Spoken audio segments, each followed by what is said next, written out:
The Mavs have spent $169,000 over 18 months, and we would have spent $19,000 with cost plus. And that was my, like, you had your aha moment. That was like, oh my God, this is one business. Yeah, because like I've said many times, healthcare has been the easiest industry to disrupt because it's really simple. How much does it cost? How do you pay for it? And if someone can't afford it, who pays for it? They realize that they have the advantage because you don't have the knowledge or the tools to do a continuous audit. And they're not even going to provide you the claims to allow you to do so. So this is the reason. Why would you continue to do business with someone who just stole from you? You've got to be able to work from the outside in order to be truly aligned with patients and employers. Nobody in this industry ever brags that, you know what, we're making less money because we found a better way to save money for patients. Nobody. And that's just all you need to know. Welcome to The Business of Benefits is your no BS, no sales guide to real solutions. No gimmicks, just the truth about how to take control, transform your benefits, and care for your most valuable asset, your people. If you're tired of the same old sales pitch and you're ready to rethink your benefits, this podcast is for you.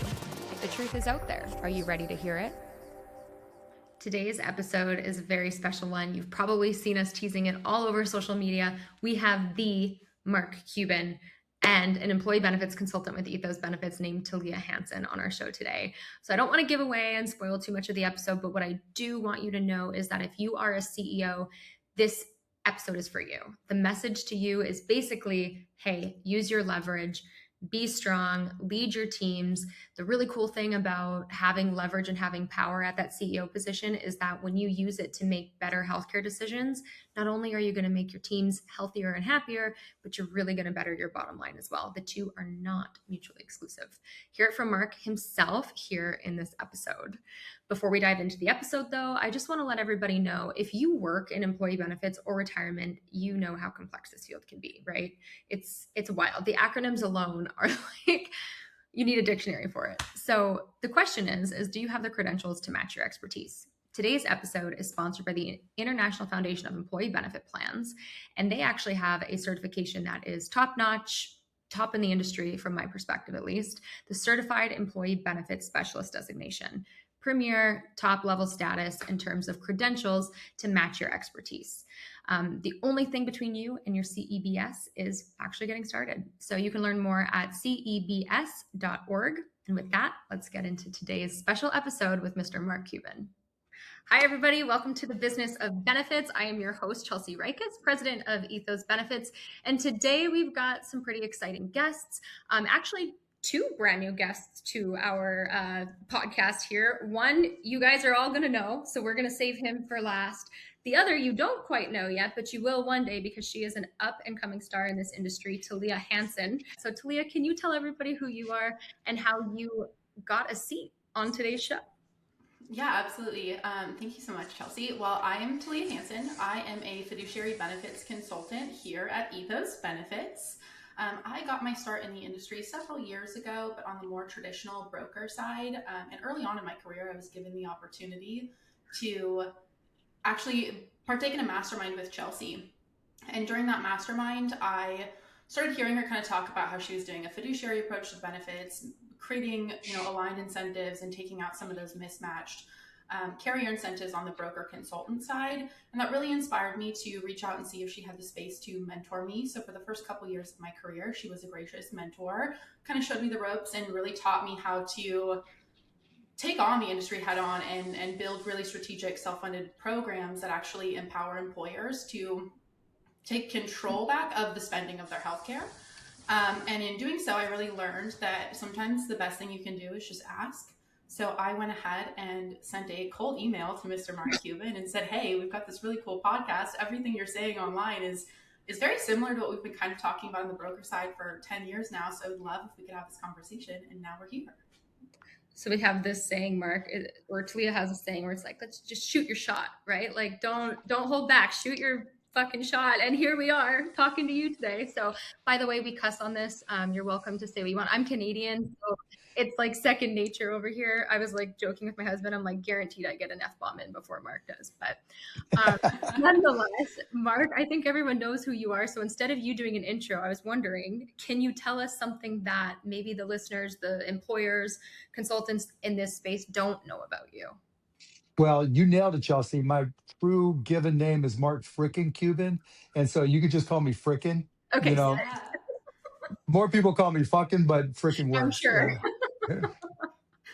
I love it. Well, thank you so much for being here today. Like Thanks we for were having me. talking to you about before, this is all for employers. So everything, just like you're doing with Cost Plus Drugs, Cost Plus Wellness, Ethos Benefits, my firm was designed, actually started by my husband about 12 years ago. He was a registered securities advisor. His first health plan came to him. He was doing 401k, fiduciary advising, and a small employer, a couple hundred employees, came to him with like a 40% renewal increase on their health plan and said like, hey, man, can you look at this? We are going to go out of business. All he did was apply the same fiduciary principles under ERISA on the 401k side and came There you in, go.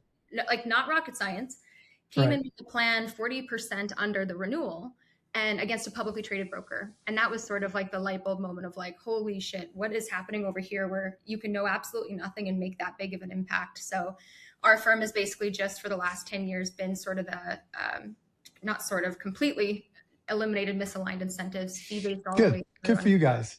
Yeah, Yeah, so good for you. so you know who we are. Yep. But yeah, let's get into you way more importantly. So Talia, I know you wanted to start us off with that first question. Yeah, so what I'm really curious to know, and anybody who's kind of watching this will see that I have a little bit of youthfulness to me. So my whole life, healthcare has been a problem. It has been the number one or two expense of so many businesses. People have been going bankrupt. It's impacted people that I know and love.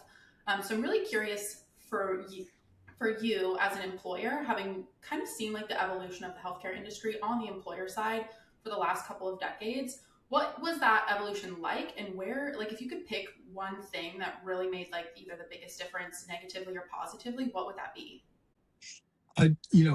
From both sides, for all my companies prior to Cost Plus, I always just had a broker, my guy, right, that I'd known for years, who always told me, yeah, costs are going up, but you're only paying 5% more. Everybody else is paying 8 or 9% more. So this is a great deal. And I was like, okay, I'll trust you, because I've known you forever. And, I'm trustworthy. I'm trusting because it was not my core competency to know my health benefits. And then we started Cost Plus Drugs in January of 22 with only 111 medications. And so I took a bunch of the generics that matched for the MAVs claims, and it was a battle just to get our claims, obviously. And when I compared them, the MAVs is spent on generics that cost $30 or more and matched up with what Cost Plus had. The MAVs have spent $169,000 over 18 months, and we would have spent $19,000 with Cost Plus. And that was like you had your aha moment. That was like, oh my God, this is one fucked up business. Mm-hmm. We're going to be able to have an impact. Yeah, I love that it's like you looked at the industry the same way that we did and essentially just said like, oh, this is ass backwards. Imagine just doing the right thing, which this is like my favorite conversation, right? Like just doing the right thing, which also just happens to save people a bunch of money and produce better health outcomes. Can we stop our regular programming just for a second? I want you to meet somebody. This is my 6-month-old baby who just woke up from a nap. Congrats. His name is Ryckis, and I wanted him to be able to say that he met you one day. So here we go. Hey, Bo. You'll be like, why did my mom waste my time? Yeah, he's like, who is this guy? Mark fucking Cuban, right? Right? Yeah, because like I've said many times, healthcare has been the easiest industry to disrupt because it's really simple. How much does it cost? How do you pay for it? And if someone can't afford it, who pays for it? That's it. That's it. It literally is so simple. And I really want to dive into Cost Plus Wellness in a little bit because that is the most simple way of like purchasing and paying for healthcare. And I absolutely love it. But I'm curious to know, so we come up a lot with RFPs and when we're working with mid and large market employers nationwide, the question always is, well, how many years of experience, or how long has your firm been around, right? And we're 10 to 15 years. That's the consultant's way of saying, fuck you. Exactly. You're not going to win the business. That Exactly. has nothing to do with the customer at all, I'm right? so It's glad you just said. their way of excluding companies. You have to deal with at least one company that has 50,000 members, have been in business with for at least 5 years, and have a 10-year background with whatever, right? Mhm. That's just their way of saying to the big three, insurance or PBMs, look, give me more money. And when you take me on that trip to Aruba, I want more. That's it. Yeah. So I'm glad you said that, because it feels to me like a lot of plan sponsors, they're recycling RFP questions that are designed to protect incumbents, right? And largely these large publicly traded, and the business model of the large publicly traded brokerages literally do not allow for aligned incentives. It just doesn't. No, Um, you got to hit your numbers, right? yeah. It's not the same thing. Nobody in this industry ever brags that, you know what, we're making less money because we found a better way to save money for patients. Nobody. Right. And that's just all you need to know. 100%. 100%. Here's a story. A recent RFP, it came down between us and a publicly traded, huge, the largest in the world, if anybody knows who that is, also named in a shitload of lawsuits, but whatever. Take that as you will. I also told them in the RFP, you should include, do you have any open and active litigation currently? The answer to the question with the other broker was no, when they are quite literally named in every single of the first lawsuits, starting with the Lewandowski one. But nonetheless, I digress. So it literally came down to the 100+ years in business, and then the account management team for their firm had 250 years of collective experience. My account management team had 180 years of collective That experience. shouldn't even matter. It shouldn't even matter, right? Because brokerage business, again, is easy. Here's what here's what the customer needs. Here's how you serve those needs. Now let's find the best way to do it. That's it. And then the game they all play, the game the brokerages play is, well, the benefits people didn't want to switch. They didn't want to have to get a new logo on the card. And they're just so bullshit, right? I mean, if the insurance companies really cared about that, they wouldn't come up with new plans every year, just in increasing prices and doing so. There's just so many games that they play. But what I'll tell you guys is, you know, when you see a brokerage who does that, or they're part of the coalition and they're getting, kickback money, let me know. I will name and shame the fuck out of them. Right. Okay. I have no problem of going on LinkedIn and saying, this is what this company did. This is what you need to be aware of. Like, you will take some heat. I don't care. Right. Yeah. You've got to pay the bills. I'm good. So I get the difference. It's so interesting that you mentioned that with the name and shame, because obviously cancel culture is like a huge thing, but the way that you've been going about like the name and shame on LinkedIn, calling out corporations for not covering certain medications for certain employees, I've been sending them back and forth to Chelsea. Like, our whole DMs right now is just like your posts going back and forth with the others. So I'm really curious. Like, that's kind of cool. That's kind of hot, It's awesome. No, it is. And what was it like? What was the first time that you decided that was like the way you were going to go about it, and what results are you seeing? So it dawned on me that as a self-insured employer, that for pre-authorizations and denials, it's my ultimate responsibility. You're right. I get why companies use their TPAs or whoever to decline some certain things because you don't want to be the bad guy. Okay, I get that. But when it comes down to an employee or their family member being in a life or death or, healthy versus not healthy set of circumstances, that's not debatable. You can't make that about money. I mean, maybe if you're in a situation where you go out of business if you pay that bill, okay, but then you try to find a better solution. You don't just let the patient die, right? And so it wasn't something I was going to do unless it was life and death or something, comparable in terms of severity. So you've seen some of the ones, and that's part one. And once I decided to do it, it also occurred to me that as a CEO, as an entrepreneur, I didn't know all the claims and what was going on. I mean, companies can't even get their claims, let alone know where the denials are, right? And what the circumstances are. So it was as much to tell the CEOs, look, you're in a bad situation, because particularly from a fiduciary responsibility, because you have a member who literally could die or, need far more care that's being denied, and you have no idea. And if somebody happens to die on your watch, I mean, you don't want to see the lawsuits, let alone the guilt of Yeah. letting somebody die because you weren't willing to spend $75,000 or $500,000 for that matter. Or you weren't smart enough to get reinsurance or stop loss insurance, right? So that's not your ultimate responsibility, because the stop loss insurers, they understand, causality, and they recognize that they have to pay those bills because there's a lot at stake right there and then. And they're not nearly as bad as the big insurance companies are today. Mm-hmm. Are you seeing results? Like, are people Oh responding? yeah, all of them. Yeah, all of them turned around and did something, right? Every single one of them did, and they all did it within a day of my post. So you know what happens to me when I do stuff like that? Because I'm not Mark motherfucking Cuban. You know what happens to me is, so we did, Ethos Benefits used to have a small business division where we worked with small companies, because my dad and my mom, they own a roofing company in Canada. Like, small business has always been so close to my heart. And we had to eventually sell that division of our company in 2023 because of this exact scenario where you get vocal about what you believe in, right? And there's, as you know, there's certain size companies where you're kind of stuck, like 5 insured, 10 insured. It's really going to be Yeah. fully insured. Sometimes you can level fund depending on the state rules and the stop loss requirements. Like, it's tough.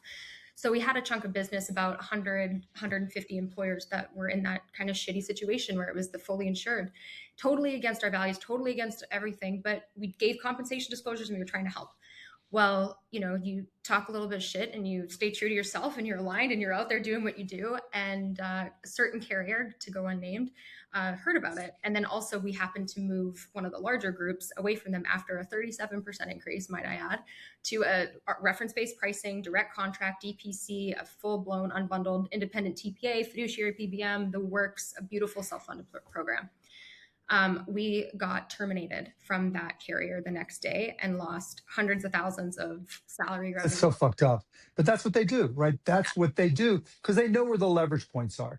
See, these companies, particularly the big insurance carriers, they're too big to care. And Exactly. culturally, right, we talk about the PBMs on the pharmacy side, but guess who owns the PBMs? Or in one case, the PBMs owns the insurance company. And so the culture is the same. They're always going to spread price. It may be a spread price between the contract with the hospital and the employer. It may be a drug that's spread price between the manufacturer and the employer, but they're always looking for every single angle. And where they can't get it directly, or even when they can, they'll find the weakest players. So they'll underpay the pharmacies for brand and specialty drugs, right? They'll underpay independent physicians or tell them they're out of network for any care. So the independent physicians have to sell their practices or their clinics. And so they understand how to game that. And it's unfortunate, but I'm in a good position. I don't give a fuck, right? I don't need their money. We work outside the system. And so I can call them out. It's not like, maybe a manufacturer drops us at some point, but that's okay. Because if they drop us, it'll be the Streisand effect, and I'll use it to our advantage. That just makes me really curious too, because you're talking about like the spread pricing and a lot of the gaps that we're seeing, and a bunch of legislation did just come out in February with the CAA of 2026. So they, obviously PBMs, obviously the hospital networks, everyone has figured out ways around this, and the 2026 legislation is intended to kind of close that gap, make disclosures mandatory, ban spread pricing in different situations. So I'm curious where you think the gaps are going to continue to show up even after. Oh, there's going to be fees. It's going to be fees, right? They're going to find new fees, because think about what happens. And you guys have far more experience in this than I do. And so the self-insured employer in particular gets a bill every week, every 2 weeks, every month, whatever it may be, right? And they pay that bill. And there's no detail in that bill whatsoever, right? There's line items, but there's no substance underneath the line item to know exactly what you're paying. And so lots of times there's fees, right? There's other things that you paid for that may not match the contract at all, but you're not going to have somebody at some point. You have to trust your vendors, even the insurance carriers. So you don't have somebody that's going to be checking every single invoice because you don't even have the data to associate it back to a claim to determine if it's legit. You don't, you're not checking your contract to see if those fees are legit. And when you look at the end of like a PBM contract, it says there may be fees, or there may be chargebacks, or we're not reimbursing you for fees. We're not, if we get a benefit from 340B drugs, we're not allowing you to participate in that benefit. They don't know that shit. Yeah. Right. And literally what I'm telling I just got off a call with the CEO and his team, who's going to switch to self-insured. And I told him the contract that you currently have with the Blue, take that and put it into Claude and just say to it, tell me where I'm getting ripped off. Yeah. And exactly. what should I tell the vendor in order to try to get it fixed?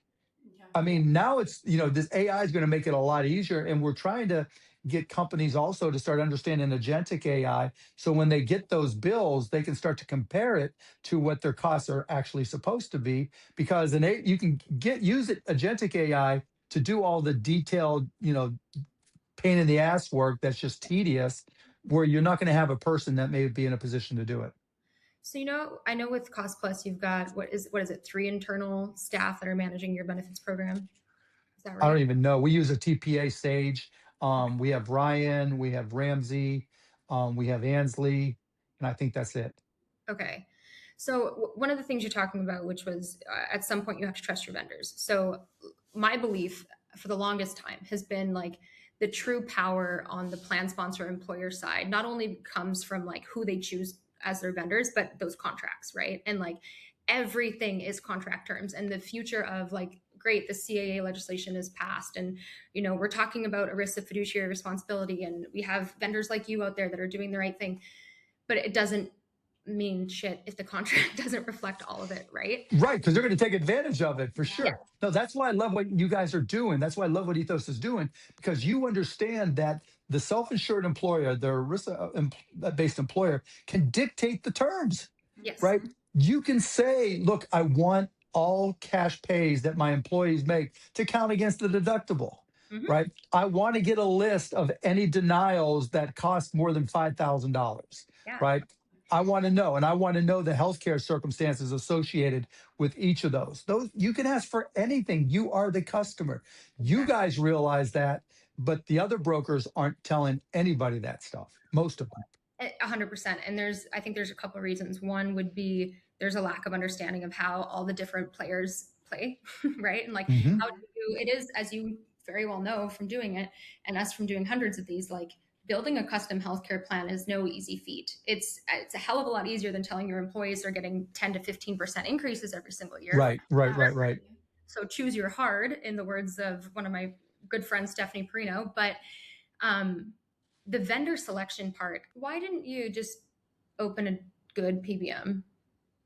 I could open a good PBM, but we're not going to be big enough initially to get, like, we put out a rebate GPO to the top 12 manufacturers.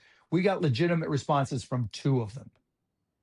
Wow. And you could have went to scooped up a bunch of Fortune 100 companies and done the carve out. You could have negotiated with the ASO their bullshit implementation fee for a carve out. Like, it would have been, I just feel like if anyone could do it really well, it would have been you. And well, it takes time, right? We've only been doing this for 4 years, right? And so you've got to be able to go to them, and they're going to say, well, we need to have this exclusivity on your formulary. I know. And by doing an exclusivity on formulary, that defeats the whole purpose of why we're in business. Misaligned. Yeah, we want to carry every drug we're legally allowed to carry. The only reason we don't do controlled substances yet, we're working on it, but every other drug that we don't have, we'd like to have. I don't care if it's specialty drugs. I don't care if it's J code. I don't care if it's 340B. We want to carry them all. And the only reason we don't is the manufacturers won't work with us. Wow. That's so interesting. Yeah, so you obviously are a very well-known CEO of all kinds of successful businesses, but what we hear a lot on the ground when I go and I'm speaking with the C-suite, a lot of times CEOs, CFOs are pushing me over to HR, making it a solely HR or a controller problem.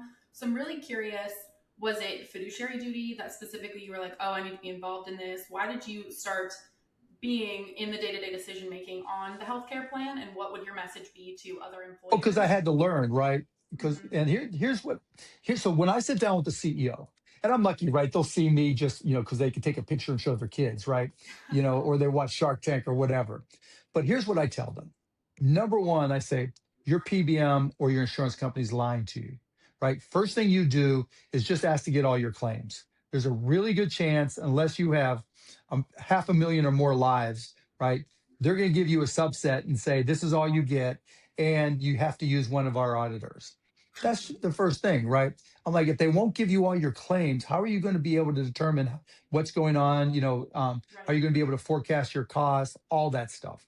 So that's number one. And then I say, number two, do you realize that those rebates you get are being paid for by your sickest employees? Oh, no, no, no, no. That's not what happens. I'm like, well, let me ask you a question. If nobody in your company was sick or needed any medications, how much in rebates would you get? You get zero. Mm-hmm. So by definition, right, somebody's got to get sick in order for you to get a rebate. And to make matters worse, right? Because, hey, maybe the company is paying for it and there's a low copay, but not during the deductible phase. Right. Because during that deductible phase, if you have, they just lowered the price, but we'll use Eliquis as an example. Eliquis in December was $600. And if a member at your company needed Eliquis, they had a $2,500 deductible, which is reasonable, right? That's not a horrible deductible. And so for the first 4 months, they're paying $600 a month. Right. And of that $600, probably 300 of it is going to you and the PBM. Right. And the biggest chunk of it is going to you. And so that member that's taking Eliquis during their deductible phase is writing you a check. But I said, wait, there's more, and it gets worse because you're going to have employees that can't afford the $600. Mm-hmm. And if they can't afford the $600, they might get sicker. And let me give you an example of something I heard at a broker's forum. Somebody stood up and said, Mark, I have an example where somebody couldn't afford their deductible. It's a transportation company, and they had drivers, and one of the drivers couldn't afford the $600 for an anticoagulant, didn't take it, passed out while driving, killed 4 people. Tragic. Do you want that family showing up at your door? Do you want their lawyer calling the Wall Street Journal to show up at your door? All because you didn't know or understand your benefits. And oh, by the way, put aside the tragic part of it. If you're a public company or even any other company, every dollar you save on your benefits goes right to the bottom line. Bottom line. Right. And so if you have 100 million shares outstanding for your public company and you save $25 million, that's 25 cents a share. You tell me where else you're going to get 25 cents a share easily. Fastest way to make money. Yes, it really, really is. And that's what I tell them. That's literally what I tell them. And now you can see, now that we're buds, you guys can CC me under Mark freaking Cuban, right? Yeah. When you talk to the CEO, because what you have to do is make them understand the risk patterns. The risk pattern isn't just that you're spending more, because small, medium-sized businesses, even if it's $1 million here or there, they're saying, well, the hassle to switch and all this, and they're hearing from their consultant who says, we'll go back. Yeah, they have a point. We'll go back and get you a little bit more in rebates. We'll get you, instead of you going up 20%, you're only going to go up 15, and they'll eat it. And then, the carrier knows that they'll try to come back next year and make it all up, right? Especially in level funded plans. And so, I see why the CEOs just want to get on with their business and get back to work, because it's not their core competency. So you just need to scare the fuck out of them. I love that. Oh. Well, man. so there's a recent one where when we did a PBM analysis, of course, it's a big 3. And of course, it's a broker coalition, PBM coalition. So the 408B2 disclosure, which was absolute garbage, showed that there was literally $0 of quantifiable compensation for this brokerage, right? But then upon further digging into the actual PBM contract and just all the things, we uncovered millions. And Damn. yeah. And so like, these are the things where it's like, And when I say like we can't speak out, we absolutely can speak out. And our entire business model is speaking out because I'm not paid by carriers anymore. It doesn't matter. Like we're completely aligned, so we can. Right. But it's also like, here's my dilemma with calling out brokers specifically. Like, I want to be the shining light in the industry. I think we are. We're very much, I believe that Ethos is the agency model of the future, and that everybody's going to have to like shit or get off the pot. The misaligned incentives are not going to work. Like, this will be the way that it works in the next 10 years. Hopefully. I was actually going to ask you if you believe that to be true. So let's stop there. Do you think that there's a chance that this business So you're saying there's a chance. I mean, I think there is, but the reality is, if this industry worked well, there'd be no need for cost plus drugs. There'd be no need for Ethos, right? Yeah. We're here because of the information asymmetry. Mm-hmm. And so if we really, really do our jobs well, we put ourselves out of a job. Yeah. And for me, that's okay. For you guys, it's tougher, obviously. No, but it's not, actually, because in my opinion, as an entrepreneur, you adapt, and there will be. Yeah, no, you find another way, right? Because you found the solution, right? Yeah. Chelsea and Talia find a way. It's just like Jeff Goldblum in Jurassic Park, right? Life finds a way. Always finds a way, yeah. And so, I think there's definitely a place for alignment. Like, I talk to these companies all the time, and I'll bring in an auditor typically. But yeah, I mean, I'm happy to. What you guys need to do is get your contract up on cost plus wellness. Sure. Because we have an auditor that we're putting up there, Chris, from Beacon, and putting your guys up there as well. So if you want an independent organization to come in and look. The claims auditing?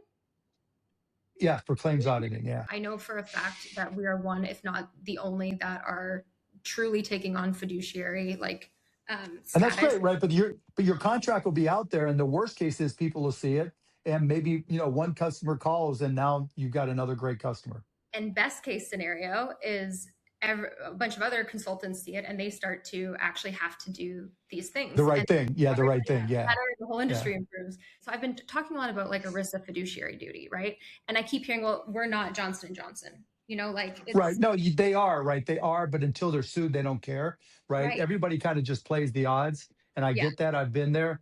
But what you tell them, you have to get them to get their claims first. Yeah. And then you audit the claims. Yeah. And then I would even go in there and say, look, if you're not saving X amount, if you're not saving at least our fee, then it's free.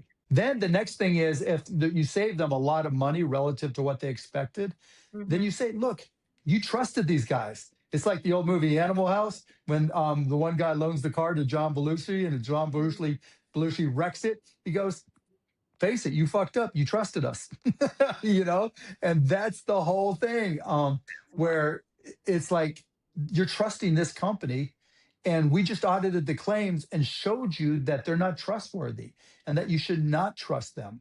Why would you still do business with them? And let me just tell you, every single PBM and or insurance company that is involved with the big three, right? They're going to do the same thing. They realize that they have the advantage because you don't have the knowledge or the tools to do a continuous audit. And they're not even going to provide you the claims to allow you to do so. So this is the reason. Why would you continue to do business with someone who just stole from you? Healthcare is like the one line item that doesn't get that speculation, doesn't get that audit. People don't ask questions what their consultants are making. Because it's not their core competency. But now it's their second largest expense item after payroll. And it's growing so quickly. And GLP-1s is your best friend, right? Because you can walk in and teach them how to carve it out. And then now, Cost Plus is going to be working with Lilly and, hopefully some of the others with a direct to employee program. So instead of having to pay the $1,300 and fight for the rebate, it's just a regular price all the time. And so, we can work with you guys on that. There'll be other products will be direct to employer. I think a big part of what you'll see that's really good for you guys are all these direct to employer programs that you can walk in and say, look, if you're not going to do everything with us, we understand. Let us just help you with direct to employer pharmaceuticals. Because all you have to do is go back to your existing PBM and ask for a carve out for these direct to employee. Hopefully you also ask for a carve out for Cost Plus to add to the network, right? And, because with Cost Plus, we don't ask for a contract. If we're cheaper, you use us. And if not, not. It's up Mhm. to us to be the best alternative. And so there's no incremental cost, there's no obligation. It's just we already know that the incumbent PBMs and carriers don't like it because we're transparent and everybody gets to see the price. So, but bigger point is by being able to incorporate even just a little bit, here's the steps you take. A, just get your claims because you know they're not going to give them your claims, right? Add cost plus to your network, knowing that the PBM is going to say no, which Mhm. again creates questions with the employer. Yeah. And three, there's a reason why Lilly has this direct to employer program. There's a reason why Pfizer has this direct to employee program or BMS, I forget who. And Johnson & Johnson will probably come out with one if what I read is true. So all these direct to employer programs are set up because of all these problems. Right. Here's the price. Compare it to the price you're paying. If Yeah. it's cheaper, use it. And if not, not. So what we've been doing, we have developed over the last like 10, 15 years, this sort of proprietary advising model that we call our fiduciary framework. And so even before fiduciary was a buzzword, which is a whole other conversation and really pisses Right. me off. Literally, so Yeah, because people don't take it as seriously as they should.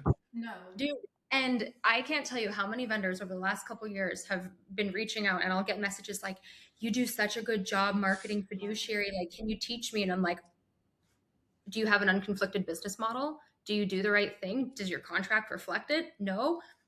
Literally vendors that are like, we're trying to add fiduciary language to our marketing. I'm like, fuck, no, that's the problem. Like you That's are not how it muddying works. the Yeah, waters, yeah, right? yeah. Either you are or you aren't. Yeah, either you are or Exactly. you aren't. But I feel really bad for employers sometimes because, you know, like you are somebody they can trust for sure. They're going to listen. You've been in their shoes.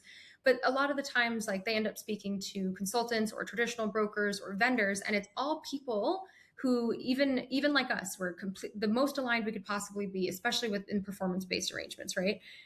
Everybody's saying something different, and there's so much Mhm. freaking noise. Because they're inside the system, right? Yeah. The reason I can, just talk shit about all these people, right? Is because I don't need anything from them.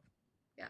You guys don't need anything from them. You work outside the system now that you're not getting paid, like a broker does. You're not getting paid by the carriers. When you're getting paid by the carriers, you've got to watch what you say because, like you found out, they could drop you. And Yeah. so, Which is and fine. so We do it. because you work from the outside in, you're going to have a different perspective. And Yeah. that's what I tell people, right? You've got to be able to work from the outside in order to be truly aligned with patients and employers. And that's what's been happening with this fiduciary framework. So we've been getting hired by plan sponsors who, for whatever reason, ironically enough, have way too many conflicts in place to fire their broker, which is hilarious. Mhm. So we get brought in to teach them how to be better fiduciaries and identify all those conflicts, identify all the, basically the idea is the claims repricing that you're talking about on both RX and medical. And we come in and we do plan performance audits, vendor management, we set KPIs for vendors, and it's this quarterly governance structure, right? And it's a flat fee. And we just come in and basically get to kind of do what you do to the industry, but with that individual plan. Right, with that company. Yeah, yeah. That PBM sucks. This is beautiful. And then usually what ends up happening is and it's not intentional, but we usually get asked to take over the program because we're like, oh, we're not. That's the whole point, right? That's the whole point. Yeah, of course it's intentional. Don't tell me it's not intentional. I know we're running out of time here. So I love direct contracting. What I've seen to be in the plans that we design, a lot of the times the sticking point is the TPA. They are not processing the claim appropriately, especially if we have a wrap network or reference-based pricing, things like that. So I noticed on your website, you have Sage, and you mentioned you use Sage. Tell me a little bit about how I actually saw that it's like your third-party administrator has a third-party administrator for the direct contracting claims, which is Claims Engage or something. We get to see all the claims. So effectively, we have an internal healthcare CEO. Yes. And that's Ryan Klein. And Ryan's job is to review every single claim to make sure it's processed the right way. So we don't just defer and deflect to the TPA or the Claims Engage that they use, right? The value of direct contracting is we control it all. So we'll do, we'll approve we'll be the group that does the pre-authorization, right? We'll get help to determine if we need to deny it, right, for whatever reason. We won't just make that determination ourselves, but it's all in our control. And so even though we use a TPA, and our TPA we think is good because it's trust but verify, and we verify everything. Our attitude, anything that's schedulable is negotiable and can be, done at a cash price or a direct contract price, whatever it is. Because with our direct contracts, there's no exclusivity. So, Baylor Scott White is great. They're a leader. They're way ahead of the curve. I strongly recommend anybody looking at direct contracting, go to costpluswellness.com and look at their contract. But we don't have an exclusive with them. So if there's an ASC available for that, great. If there's a specialist that's better, great. We're not, locked in to anybody. And so that's why having somebody internally, and, I was on a call just before this with a company, and I told them that exact same thing. You need somebody internally that is your healthcare CEO that manages all this, watches all the claims, and we only have hundreds of members, but whether you have thousands or tens of thousands, however many people you need, they will pay for themselves quickly because you can make sure you get the right price. You can make sure the claim is processed correctly. You can make sure that it's paid at the right time. You can make sure that, the patient is happy and do a follow-up ourselves without deferring to somebody all the time.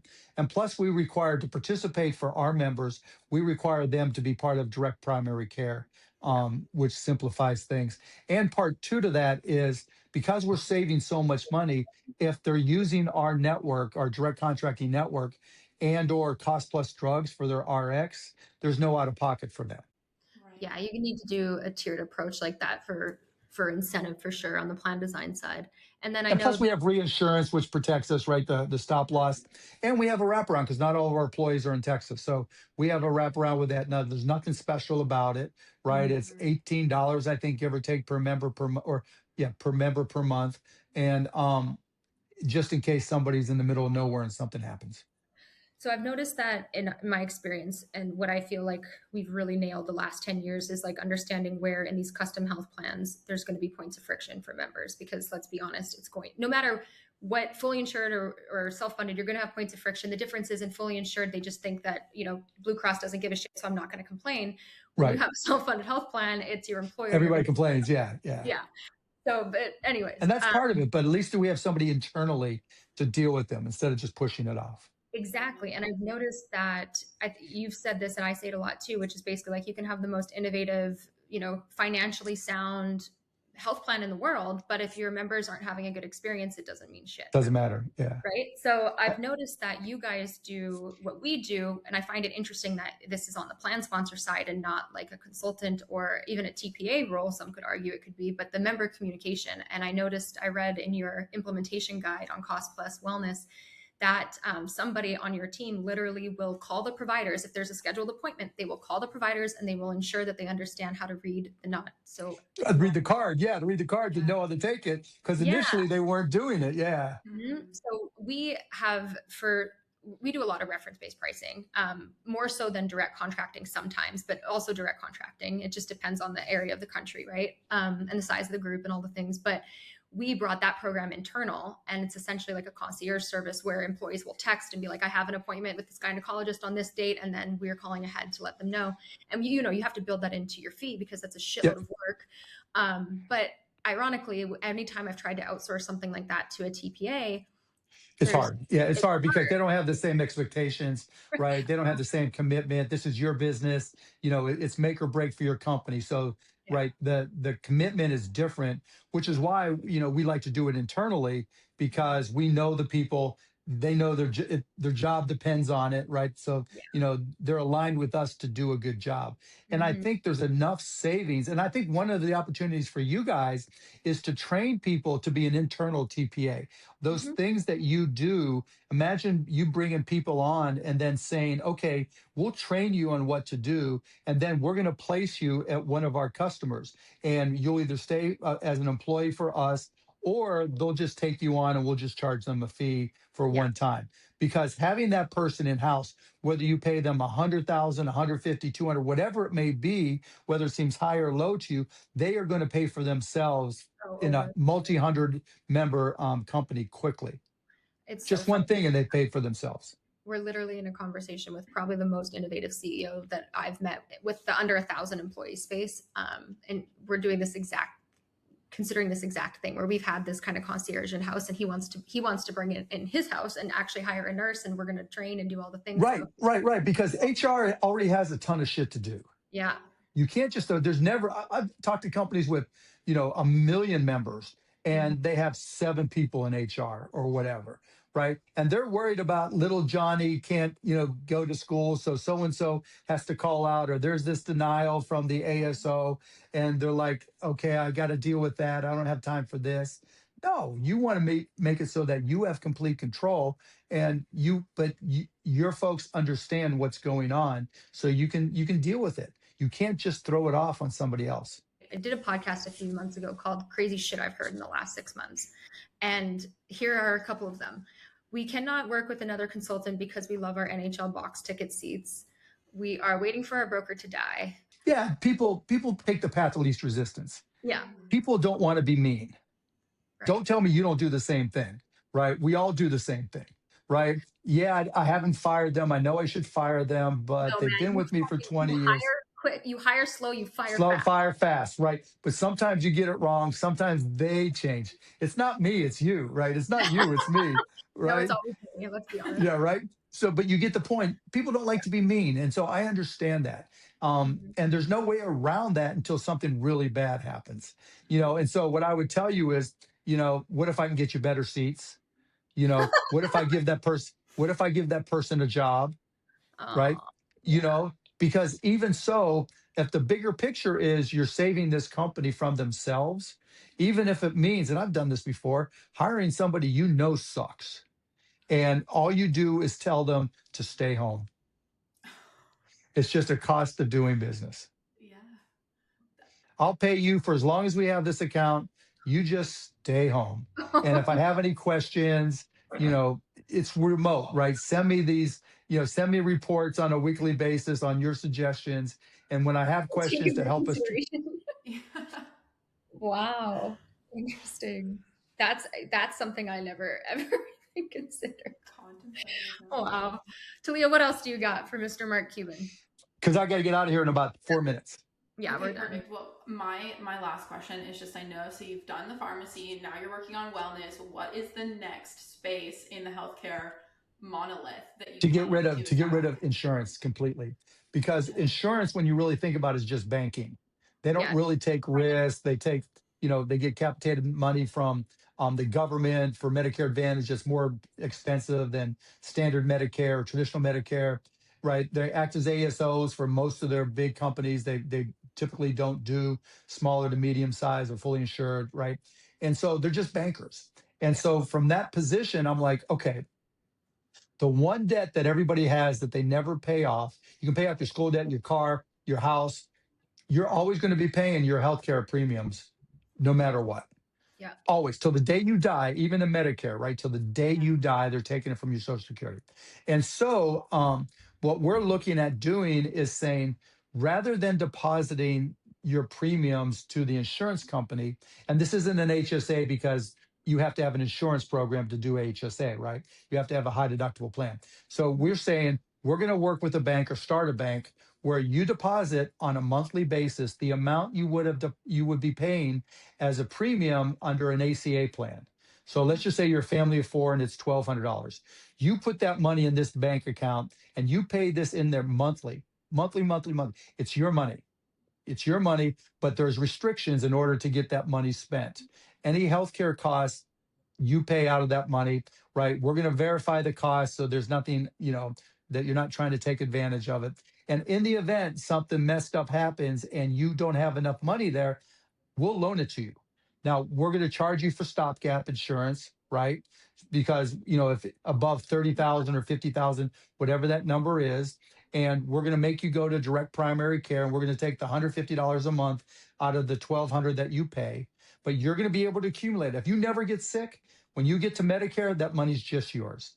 If you only get sick a little bit and there's some left over, you're earning some interest, not a lot, like a checking account. That money's yours. But the promise is, for however much you don't have under the stopgap amount, we will loan you that money. And you pay it back to us by continuing to pay your quote unquote premiums that are your deposit.